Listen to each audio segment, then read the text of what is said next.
Another homeschool term has come to close. So I just want to share in this video some reflections and things that went well, what our plans are for the summer, and all the things in between. So I've been trying to share a term review for the last couple of years in our homeschool, just to kind of show and reflect how things have worked for us, things that we're changing, in hopes that perhaps it will encourage you in your homeschool journey as well. Our term 3 for 2025-2026 was from April to June. We started the week of April 6th and we went about, I think it was 10 and a half weeks total, like your typical 12-week term, and that's just kind of how the cookie crumbled for us in this spring. I'm gonna share first just kind of like subject by subject of things that went really well. Before that, I want to just introduce myself. I'm a homeschool mom of 5.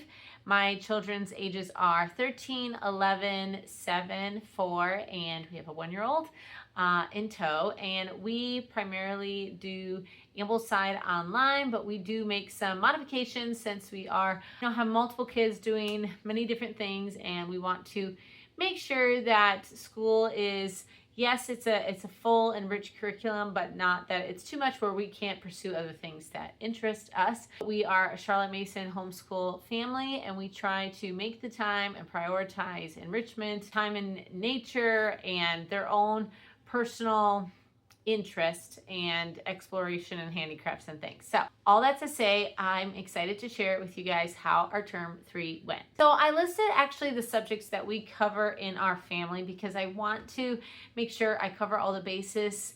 Sometimes I've not done that in my term review and it feels a little sporadic. And so I wrote it out just to help me kind of keep track subject by subject of how things went. So starting with morning time. In the spring, I would say we hit about 60% of our days. We had some family time together, covering folk songs and hymns, poetry studies, the girls reading through their anthology. Our composer study did not go very well this term. We did get our artist study done, Asgard of Athens, Latin with my older girls, Spanish.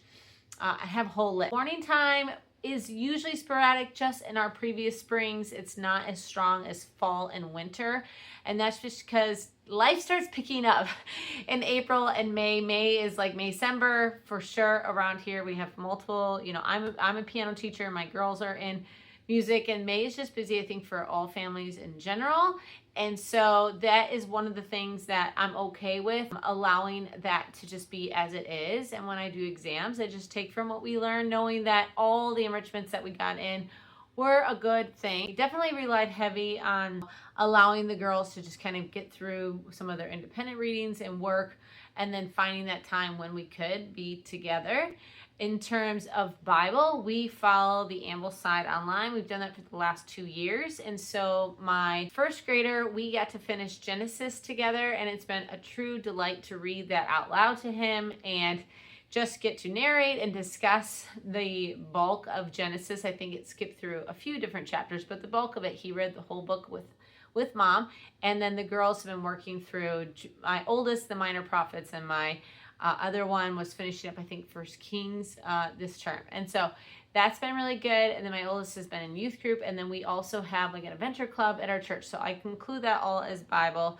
Went great, taking a break for summer from youth group and our Sunday night service. And so that has been a nice little break for us for summer. And literature in AO went really good. I'm going to share more about that. Same with history and geography. So math, I've received a few questions because I have a Matthew C review video that I shared a couple years ago. People have asked me, are you still using Matthew C? Yes, we are. We love it.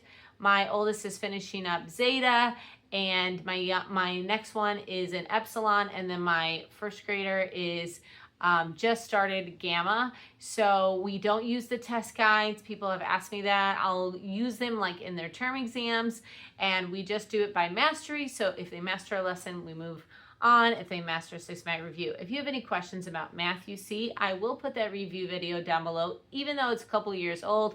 If anything, my conviction for the curriculum has just grown stronger.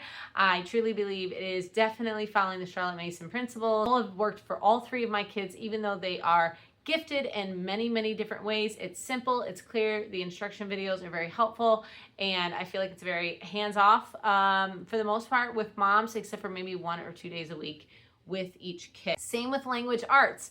People have asked me, are you still using Language Well with the Simply Charlotte Mason curriculum?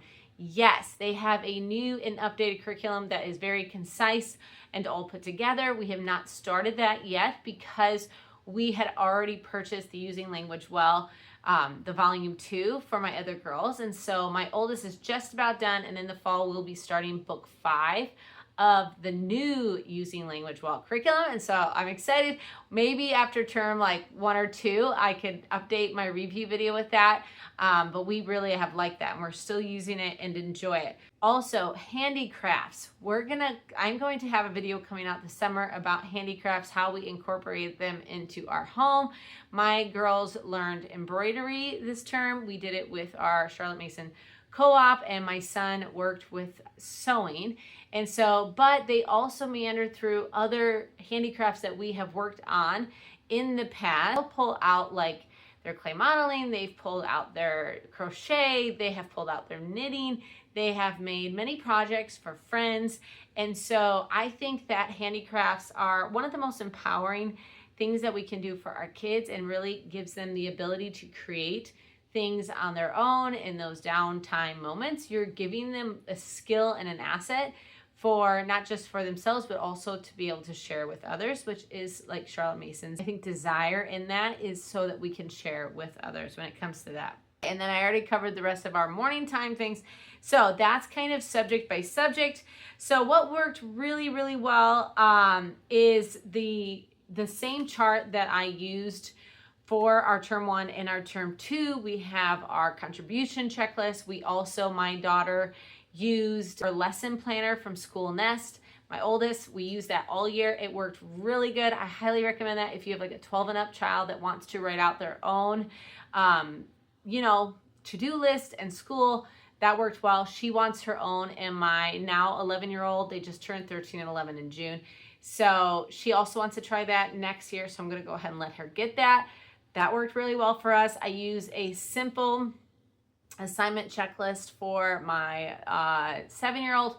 Also, that works well. So if you have more interest in understanding my planning, I'm not going to dive into that because I really want to focus on the things that the kids enjoyed in this term.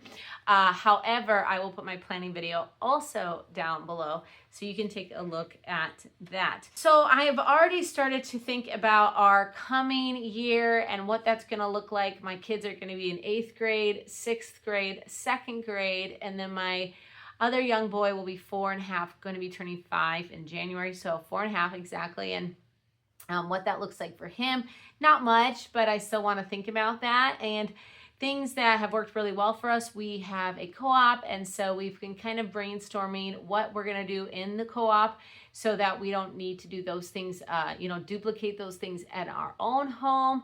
That's worked really well for us the last couple years, and we're moving forward with that. We're very grateful for that situation and what that looks like. So I'll have more planning videos for 8th grade, 6th grade, and 2nd grade, and what and how we're going to accomplish, using Ambleside Online, and what that's going to look like. I'm going to have those videos up for you this summer, so look for those soon. In terms of summer and our plans, we will most likely be starting school in August, and that's just because we do have a lot of time off that we choose to have family vacations, extra time off, extra holiday break.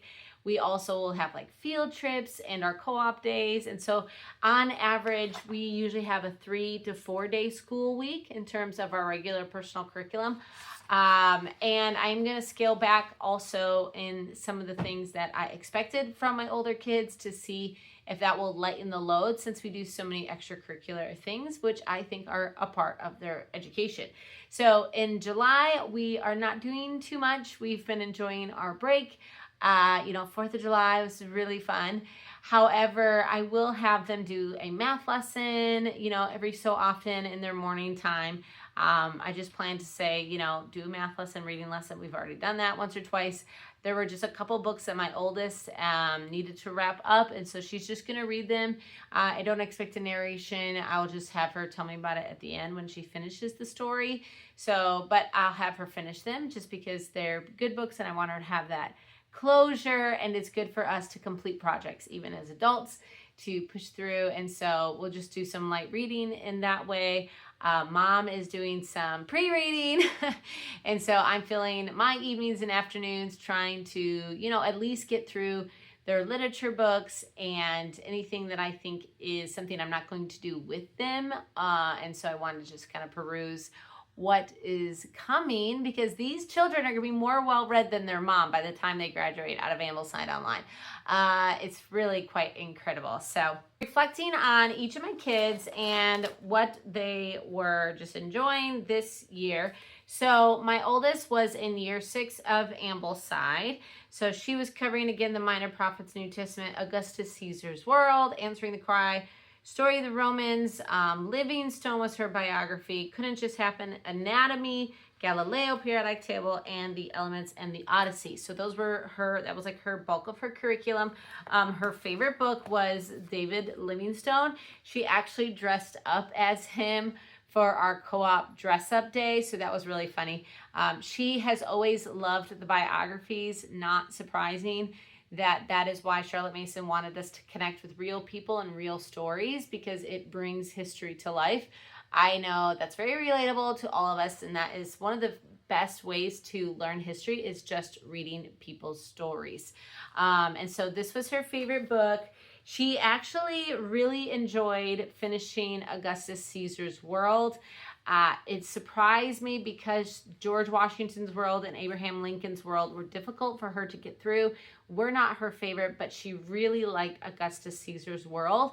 And I don't know if it had to do with, the background of all the Plutarch we've done, and perhaps it was the Roman history. I don't know. She was really interested in ancient times, and so I just think that's great, and that was something that she really enjoyed. And she also loved that the Couldn't Just Happen and Anatomy and even her New Testament, all of them kind of were ending on the same note in those last final chapters, just talking about how incredible creation and earth and life, and how God made all of it. And she has always been into the anatomy and the human body. And so she just really liked that closure. And even reading the periodic table, we read that together, and touching base with the elements and kind of finishing all that up. We were just amazed at what God has done, and there's really just no chance in anything. And so we're excited. Next year, she's moving into the year 7 of Ambleside. I'll get into that, but we're going into chemistry and astronomy, and she's excited to see what that's going to take her. But science, of course, was her favorite. Her Galileo biography is one of the books that she's finishing up. It was fine. It's just they were very long chapters, so we ended up breaking it up more than we usually would. And then she needs to finish Story of the Romans and the Odyssey. And that's because in term 2, the Iliad and Story of the Greeks just took her a little longer. So she's just kind of finishing up those 2 books before she's on a full break. Then my other daughter finished year 4. So her term 3 very much structured the same way. She loved Ocean of Truth. Wasn't surprised by that, since my other daughter really liked that one as well. But we are enjoying the Abigail Adams biography. We have 2 chapters left. I've been reading that out loud to her, and I personally have enjoyed that quite a bit. And then all of her books were continuation from term 2. So she didn't have anything specific besides her doing the Paul Revere's Ride, Rip Van Winkle, and Legend of the Sleepy Hollow in her literature. Everything else was a continuation. I love that they stretched out a lot of their books over the whole year. And so she just had a lot of closure in her term. And then my first grader finished up Ambleside Online year 1. Again, all of his books were a continuation. So it was really fun just kind of like finishing them off. I think only the Buffalo Bill was an independent book that he did for term 3. Otherwise, Paddle to the Sea, James Herriot, Treasury, Aesop, Just So Stories, Blue Fairy, a lot of those he was just finishing up. And he had a great year, and I was really amazed. You know, narration was such a new thing to me for my older 2 girls, and so picking that up with my younger son from the very beginning and just kind of incorporating that organically in everyday conversation when he was little. I have found that his narrations are actually really good in 1st grade, and so I don't know if that's just his predisposition or if that's because we've been kind of probing those kind of thoughts and questions and reflections since he was little. So his term exam, I was very surprised by his recall and attention to detail, and it was really cute because he was competitive with himself as he was doing his oral narrations. You know, I was recording them this time, the last couple times, and he was like, wow, that was a really long one. I was like, yeah, he remembered a lot of that story, and he was, you know, found that one interesting. So anyway, that was very encouraging to me as a mom to see that. So other things outside of their own school that we just really enjoyed was especially our co-op. That's a big part of our school year. They did Shakespeare, and they did handicrafts, and they do solfa and folk dancing, English country style and other style dancing, and they get to do nature journaling and just different things, scouting. And so that has been definitely a highlight of term 3 and through our whole year. Actually enjoyed their music lessons. We have a local ensemble symphony that is growing, and they get to do viola and violin in that. And so that was a highlight of our term 3 because that is when we had all the recitals and solo ensembles and everything. And so that was just a lot of fun. And then we also got to celebrate their birthdays. My girls turning 13, 11 at the beginning of June, putting in our garden, you know, getting the yard spruced up for summer. And so spring was very, very busy, but had a lot of highlights for our entire year. And so we just really get to enjoy that and moving into our summer. So now I just kind of want to touch a little bit on, you know, challenges that we faced, you know, as a family, maybe things that didn't work or were difficult or we're just adjusting. And I honestly, there wasn't something specifically that was this did not work. We're all growing and learning and building habits in our own lives. And I see growth when I look back. I see growth in each of my children. I see areas that they still need growth in, including on my own self. And so I don't want to be too hard on us. I think we had a great year and we learned a lot. Was it perfect? No, by no means. But it was good. It was a great year. We have a lot of good things to be grateful for. However, one thing when I'm moving into this next year, I want to make sure that my oldest 2 girls, that we have a balanced approach to all the amount of reading.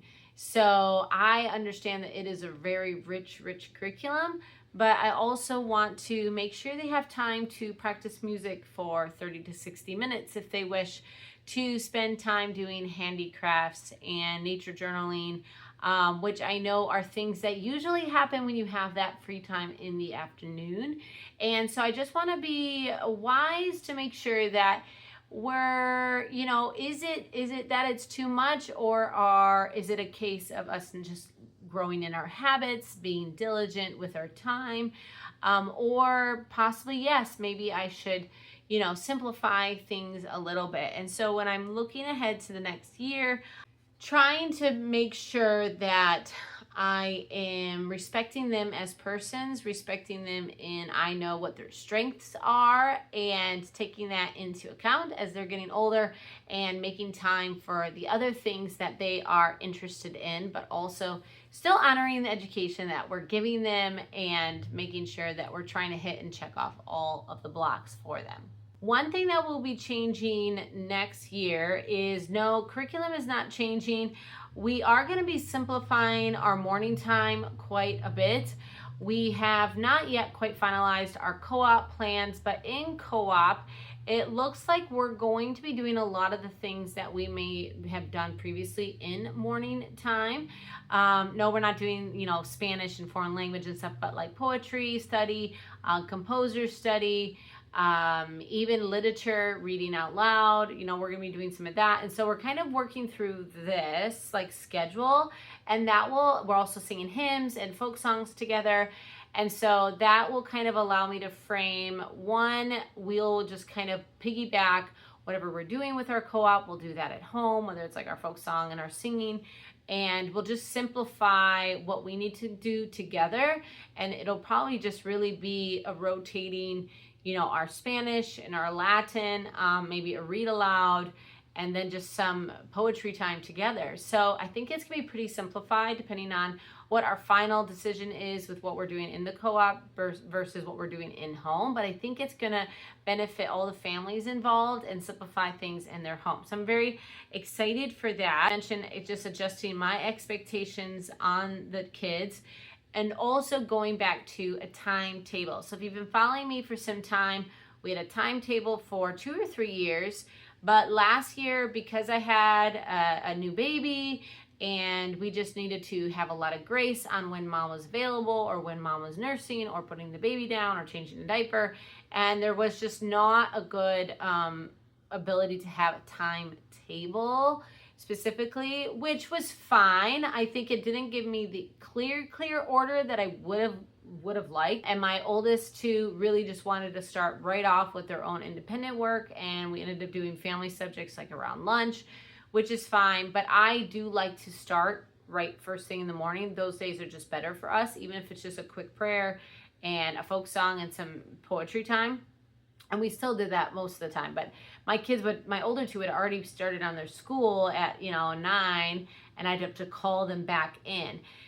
And so I think that if I set up the timetable again, my oldest has actually asked me to set up a timetable, and my 11-year-old wants one too. And so then it'll just be really clear on, the time that they need to be doing their language lesson or read aloud with mom, if that is required of them. And then there'll be a clear expectation of this is family time. My baby is 16 months now, so by come fall, she's gonna be 1.5, and she should be able to be occupied with a toy or playtime, and we should be able to have that consistently. So we are planning on going back to a timetable. I'll share that when I share my fall, planning and schedule, but I think that's gonna be great for us. It worked really well for us in the past, and so I'm excited to reincorporate some times. So I mean, let me know what you guys do. We do follow a rhythm regardless, but have timetables really helped you? Do you stick to them?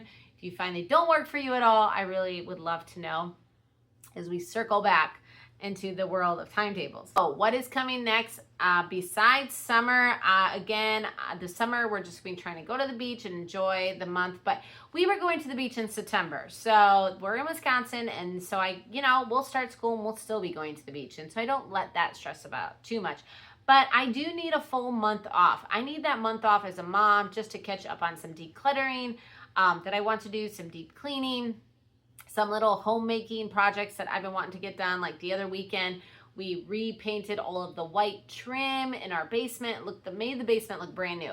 I cannot do multitasking projects when I'm full-time homeschool. It's like a hill that I just can't do, right? I have to get like 1 or 2 days off to feel like I'm capable, and I've caught up on my regular, status quo housework to feel like I can take on a project. So I really need that whole month off in the summer for myself personally, not only to do projects that I wanted to get done and just check those off and feel the energy and the motivation to do them, but also I need to plan out the next school year and what that looks like.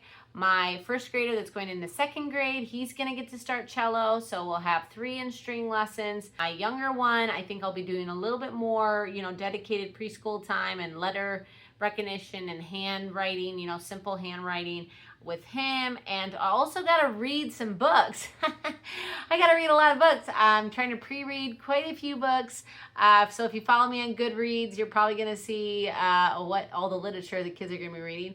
And for myself as well. So Portrait of a Lady is my July read for my sister's book club. And so I need to plug away at that. That is a thick book, and I do try to share my book reviews here on my channel when I get a chance to sit down and talk about all the books that are consuming my life. And also mother culture. Been having some time with ladies in my church and in my life. And so just enjoying those summer evenings together as well, and with my husband. And so that's kind of, what this next just season looks like. Just really excited for all of that. When I not only, reflect on term 3, but I reflect on like the whole year in general, I'm just so reminded that God is so gracious to really have growth in a lot of, full days that are wonderful and rich, and they're a grind. Homeschool is really, it is a big job. It's a big undertaking, and it's the day-to-day that seems so challenging. And then when you look back at your year, like, wow, that flew by. Look what God has done. Look at what the kids have learned. There is so many great things to be thankful for, so many fun memories, pictures taken, moments captured, and you just can take a deep breath and let go of all the imperfections and just see all the goodness and beauty. So I'm hoping you're able to do that. You can't beat yourself up for things and expectations that you put on yourself, you put on your kids, you put on your home, that you didn't measure up, because you actually, what was done was God's will. And so you can rest and have peace in that if you trust in Him, knowing that He is going to work out everything for His glory and His goodness. That is just something that I try to keep in the front of my mind, knowing that there are really hard days, but if I show up faithfully, God promises to, work through me in my home and in our homeschool, since we've chosen to do that. And I just need to trust Him in this process. I'm really excited for this next upcoming year. I'm so grateful for all of you that have shared your journeys on here. We loved how you wrapped up your school, how things went. Hopefully you're having just, a positive look at that. And I'm sure you're excited for what's to come in the fall, because I feel like every homeschool mom, as soon as we close the books on the previous year, we're gung-ho ready for the next year. I should be able to record more videos because it's summertime. Obviously, there's more time to do recording, but I am gardening and doing other fun things. I'm sure you are as well. But I plan to do a book review video, up-to-dating the books I've read for school and myself personally. I want to share handicrafts, how we've just been using those in our home. Also planning for my 8th grader. Specifically, people have asked about that, and our Ambleside Year 7 and what that's going to look like. And then just the homeschool year in general. So those are some that I've jotted down that I know there have been requests for. If there's anything specifically that you would like to have me record and chat about this summer, please let me know in the comments below. That would be really helpful, and I will do my best to get those videos up. So thank you so much for being here on my channel. I really appreciate each and every one of you, and am grateful for the opportunity that I have to share our journey with you. So I'll see you in my next video. Bye.